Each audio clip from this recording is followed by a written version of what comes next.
영상 하단 더보기란 클릭하시면 간편하게 참여하실 수 있는 링크도 남겨놓을 거니까 이 링크 클릭하셔서 무료 정보방 입장하시기 바라겠습니다. 네, 안녕하세요. 주돈입니다. 오늘 11월 3일 금요일이고요. 오늘도 리플 같이 한번 살펴보도록 하겠습니다. 자, 오늘은 현재까지 2% 정도 조정이 나오고 있는 상황입니다. 다만 이 조정은 리플의 개별적인 악재로 인한 하락이 아니라 시장 전체가 조금 함께 조정을 받고 있는 모양새죠. 그래서 비트코인이 4,800만 원과 4,700만 원 모두 반납하면서 다시 4,600만 원대에서 거래가 되고 있습니다. 그리고 이렇게 조정을 받는 데에는 몇 가지 이슈들이 복합적으로 작용하고 있다라고 보시면 될 것 같은데요. 첫 번째로는 우선 최근 급등을 만들어냈던 부분에서 어느 정도 필연적인 조정이 나오고 있다라고 볼 수 있겠죠. 차익 실현 물량으로 인한 조정이라고 볼 수도 있겠고, 또 한 가지는 오늘 오전에 이 샘 뱅크프리드라는 FTX 창업자에게 제기된 7개 혐의에 대해서 만장일치 유죄 판결이 나왔습니다. 이 부분은 당연히 나왔어야 되는 올바른 판결이었지만 그렇다고 해도 이게 시장에 긍정적인 이슈로 작용할 수는 없겠죠. 이 위에도 나와 있듯이 올바른 결과라고 생각하지만 암호화폐 업계에 축하할 일은 아니다. 이렇게 이해하시면 되겠습니다. 하지만 전체적으로 거시경제 상황이 최근 오히려 긍정적으로 전환되는 부분들도 나오고 있죠. 어제 새벽에 있었던 미 연준의 기준금리 결정에서 일단 동결이 발표됐고, 이 부분은 시장이 예상하고 있었지만 이어졌던 파월 의장의 기자회견에서 국채금리의 상승이 증시를 압박한다라는 발언이 채권금리의 하락을 크게 가져왔습니다. 그러면서 미 증시가 안정감을 찾았고 전일 3대 지수 모두 큰 폭으로 상승 마감을 했죠. 여기에는 애플도 3분기 실적이 어닝 서프라이즈로 발표되면서 긍정적인 영향을 줬다라고 보고 있습니다. 그렇기 때문에 오늘 나오고 있는 조정에 대해서는 크게 염려할 필요가 없다라고 말씀드리겠고요. 오히려 이 비트코인의 현물 ETF 이 승인이 임박했기 때문에 이전에 한번 빼고 가는 거 아니냐 이렇게 생각할 수도 있겠죠. 일단 시장 전체로 봤을 때는 이 이슈가 가장 크게 변동성을 가지고 올 수 있을 만한 이슈이기 때문에 관련 소식이 나오는 대로 가장 빠르게 카톡방에 공유해 드리면서 전략가 타점 함께 잡아드리도록 하겠습니다. 당연히 카톡방은 전부 무료로 운영하고 있는 거니까요. 여러분들은 영상 밑에 더보기란 클릭하시면 제가 간편하게 참여하실 수 있게 링크도 남겨놨으니까 이 부분 통해서 들어오셔서 이런 정보들 빠르게 받아보시고 여러분들 투자 판단에 참고하시면 더욱 좋을 것 같습니다. 자, 그럼 이제부터 리플의 개별적인 새로 나온 소식들 살펴보도록 할 겁니다. 자, 여러분들 오늘 영상 본격적으로 시청하시기 전에 밑에 있는 구독과 좋아요 버튼 한 번씩만 눌러주시면 제가 이렇게 영상 제작하는 데 큰 힘이 된다라는 점 말씀드리고요. 바로 같이 한번 살펴보도록 하죠. 자, 가장 최근에 나온 이슈가 바로 요겁니다. 리플과 함께 이 톤코인 두바이에서의 공인된 암호화폐 리스트에 추가가 됐죠. 그러면서 비트코인과 이더리움, 라이트코인과 함께 공인된 암호화폐 리스트에 그 대열에 합류를 한 겁니다. 이게 당장 시세를 한 번에 끌어올릴 수 있을 만한 이슈는 아니었지만 리플은 SEC와의 소송이 시작된 이후에 유럽뿐만 아니라 아시아 지역으로도 그 사업 영역을 상당히 넓혀가고 있다는 걸 확인할 수가 있습니다. 그리고 최근 아시아 국가들 중에서는 두바이와 상당히 많이 연결되어 있죠. 올해 리플의 CEO인 브래드 갈링하우스는 이미 이전에 두바이를 방문했던 적이 있고, 자, 다가오는 8일과 9일에 이 리플의 연례 행사인 리플 스웰이 올해는 두바이에서 진행될 예정입니다. 그리고 최근 리플이 상승력을 보여준 데에는 이 리플 스웰이라는 연례 행사에서 IPO 발표의 가능성이 제기되면서 이 기대감에 또 상승력을 만들었다라고 볼 수도 있겠는데요. 자, 그런데 제가 이 부분은 전에도 반복해서 말씀드렸지만 이 리플이 IPO, 기업 공개를 하면서 나스닥에 상장되기 위해서는 그 전에 선결돼야 되는 과제가 바로 이 소송 리스크에서 자유로워져야 된다는 겁니다. 이 리플 스웰이라는 행사가 11월 8일과 9일 양일간 개최되는데 이 전에 소송 리스크에서 자유로워지기에는 물리적인 시간이 부족하다라고 우리가 생각할 수 있겠죠. 때문에 이건 단순 가능성 그리고 오히려 희망 회로에 가깝다라고 보시면 되겠는데, 이게 이번 스웰 행사에서 발표될 가능성은 현저히 낮다라고 보지만 그래도 리플은 확실히 IPO, 기업 공개는 준비하고 있는 모습입니다. 그래서 최근에 리플의 공식 홈페이지에서 이 주주 소통 매니저를 채용한다라는 공고가 새롭게 올라왔죠.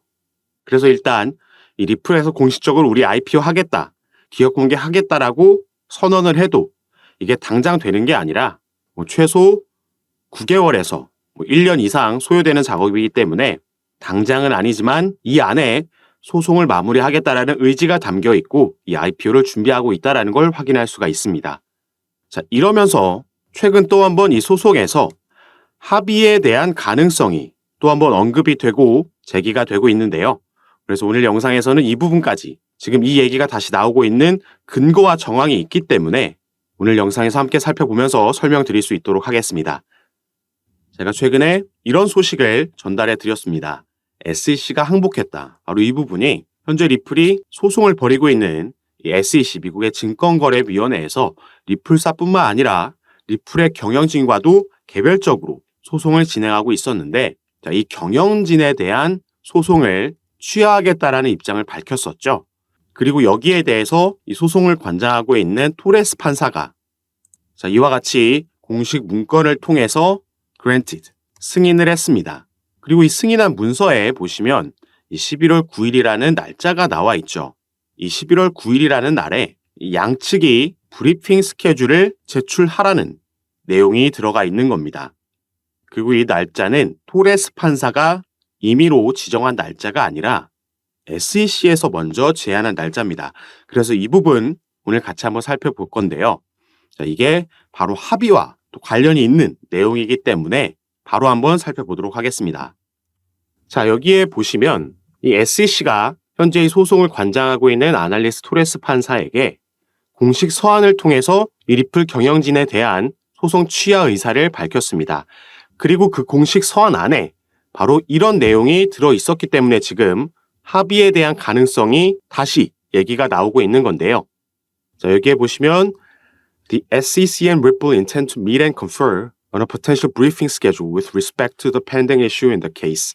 자, SEC는 지금 리플과 만나서 현재 보류되고 있는 이슈에 대해서 이 사건에서 보류되고 있는 이슈에 대해서 그 가능한 스케줄을 지금 잡고 싶어 합니다. 자, 이들이 여기서 논의하고 싶어 하는 거는 proper against Ripple for its Section 5 violations, 증권법 제5조를 위반한 것에 대해서 with respect to its institutional sales of XRP, 기관에게 판매한 XRP에 대해서 논의를 하고 싶어 하고요.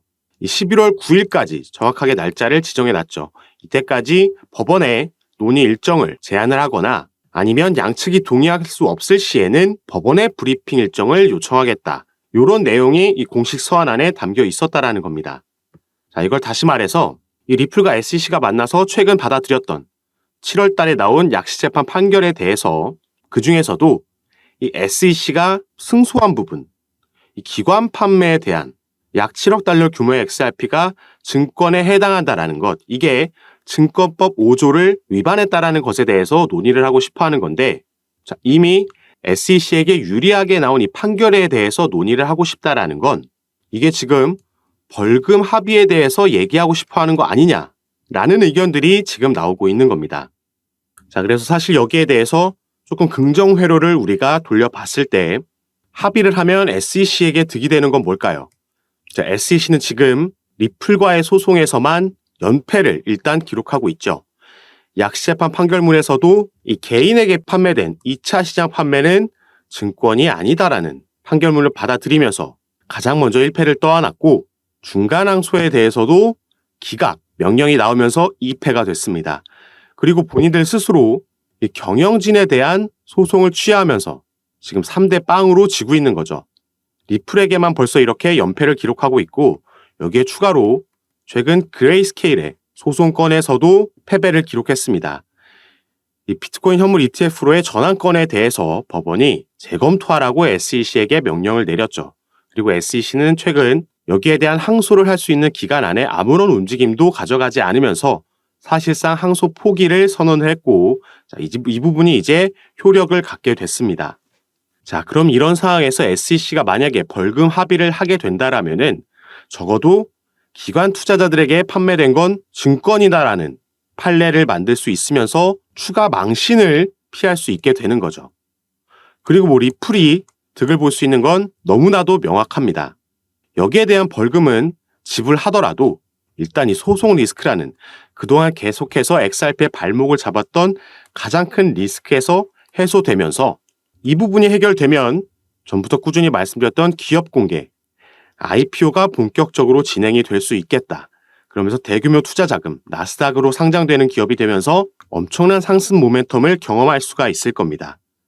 그리고 이전에도 제가 한번 합의에 대한 가능성을 언급하면서 보여드렸던 게 바로 이 아날리스 토레스 판사가 내린 중간항소 기각에 대한 이 명령서였습니다. 그래서 이 부분 가장 마지막 장에 밑으로 내려서 함께 보시면요. 자, 가장 마지막 장의 마지막 줄을 살펴보시면 shall meet in person for at least 1 hour to discuss settlement of this matter. 자, in person으로 만나라, 대면에서 만나라는 거고요. 논의하라는 거죠. 그리고 시간까지 구체적으로 적어도 최소한 1시간 이상 만나서 뭐에 대해서 얘기하냐? 합의에 대해서 얘기하라고 토레스 판사가 이 법원에서 직접 제안을 했다라고 말씀드렸습니다. 그리고 그 시기 같은 경우에는 prior to the final pre-trial conference, 이 마지막 컨퍼런스 전에, 이 마지막 컨퍼런스는 final pre-trial conference는 4월 16일 오후 2시라고 스케줄이 정해져 있죠. 그래서 이 전에 만나서 최소한 1시간 이상 만나서 합의에 대해서 얘기하라는 명령이 있었던 겁니다.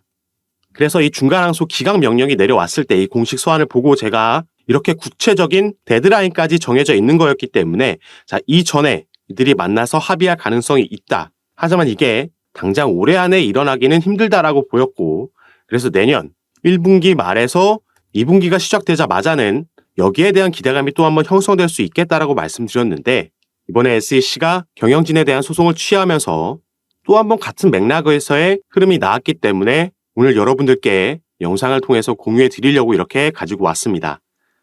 그래서 만약에 이렇게 정말 합의로 끝이 날 수 있다라면은 우리 XRP 홀더들, 투자자들 입장에서는 이것보다 더 기분 좋은 소식이 없을 겁니다. 자, 2020년도 12월부터 시작해서 거의 지금 3년을 꽉꽉 채워가고 있는 기간 동안 이 리플의 발목을 잡았던 게 바로 이 소송 리스크였는데 자, 여기서 해소될 수만 있다라고 하면 리플은 얼마 전에도 말씀드렸죠. 이 IPO를 준비하기 위해서 이 주주관리 소통 인력 채용에 나섰다라고 말씀을 드렸습니다.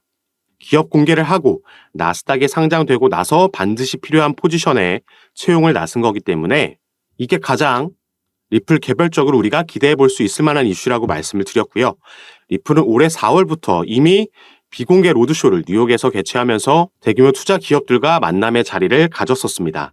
그런데 이 기업 투자자들 입장에서도 당연히 소송 리스크에서 우선 자유로워져야지 이 자금을 투입하는 데에 리스크가 줄어들 수 있겠죠. 그래서 이 부분이 먼저 선결돼야 되는 부분이라고 말씀을 드렸는데 하지만 당장 합의가 이루어지지 않는다라고 해도 일단 정식 재판이 내년 4월로 예정되어 있고요.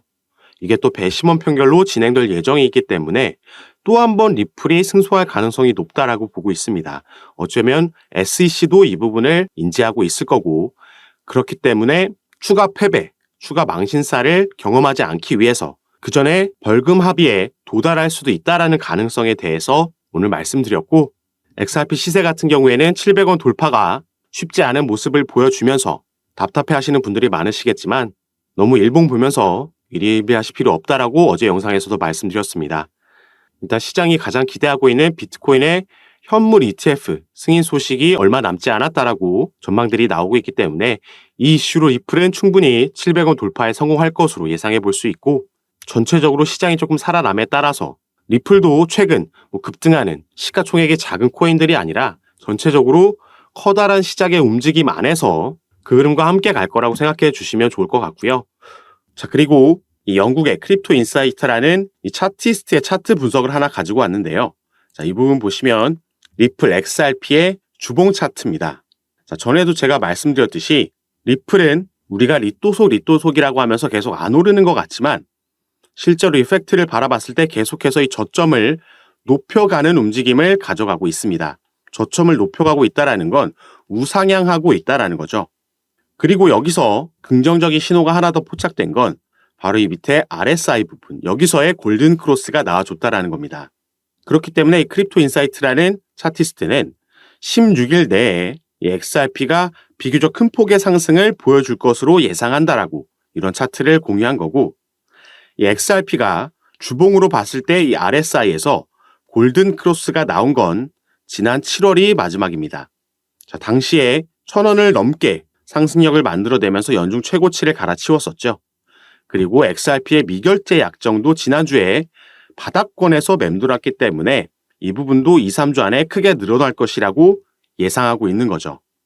그래서 어차피 우리가 리플이라는 종목을 정말 단기로 가져갈 게 아니라면 이렇게 기술적인 분석들도 받아보시고 또 개별적으로 나오는 차트 외의 이슈들, 이 소송 관련해서, IPO 관련해서 그리고 이 사업 분야, CBDC 관련해서도 새롭게 나오는 소식들 가장 빠르게 받아보시면서 투자하시는 걸 추천드리겠고요. 이런 부분 제가 전부 카톡방에서 공유해드리고 있습니다. 그리고 당연히 이 카톡방은 무료로 운영하고 있는 거니까 이 부분 안심하시고 여러분들은 위에 보이시는 제 전화번호 010-6531-7908번 제 전화번호로 숫자 7이라고만 문자로 보내주시면요. 제가 이 문자를 확인하는 대로 순차적으로 연락드려서 카톡방 초대를 도와드릴 겁니다. 그리고 문자 전송이 힘드신 분들은 영상 밑에 더보기란에 간편하게 참여하실 수 있게 제가 링크로도 남겨놨으니까 이 부분 통해서도 들어오셔서 제가 어떻게 여러분들께 도움 드리는지 직접 확인해 보시고 판단해 보시기 바라겠습니다.